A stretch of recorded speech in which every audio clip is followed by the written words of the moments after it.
तळीयेसारख्या दुर्घटना घडण्याची सरकार अजून वाट पाहते का? नामदार अंबादास दानवे यांचा सवाल आहे। 2021 मध्ये घडलेल्या घटनेत तळीये येथील 78 ग्रामस्थ मृत्युमुखी पडले।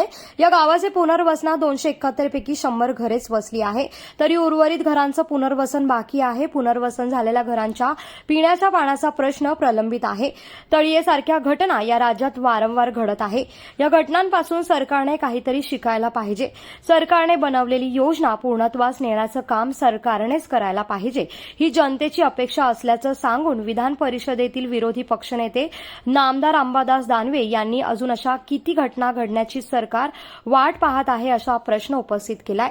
त्यांनी गावाची पाहणी करून त्यांनी ग्रामस्थांशी शासकीय अधिकाऱ्यांसमवेत आढावा बैठक घेतली, त्यावेळेस ते प्रसारमाध्यमांशी बोलत होते।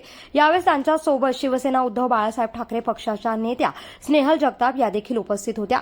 तसंच प्रांताधिकारी ज्ञानोबा बाणापुरे, तहसीलदार महेश शितोळे यांच्यासह संबंधित शासकीय विभागाचे अधिकारी आणि शिवसेना ठाकरे पक्षाचे रायगड संपर्क प्रमुख नागेंद्र राठोड, जिल्हा प्रमुख नंदू शिर्के, उपजिल्हा प्रमुख पद्माकर मोरे, विधानसभा प्रमुख अमित मोरे, विधानसभा संघटक धनंजय देशमुख, आशिष फळसकर, स्विरी गिरासे, सारिका पालकर, निलेश धुमाड यांच्यासह ठाकरे गटाचे पदाधिकारी या ठिकाणी उपस्थित होते।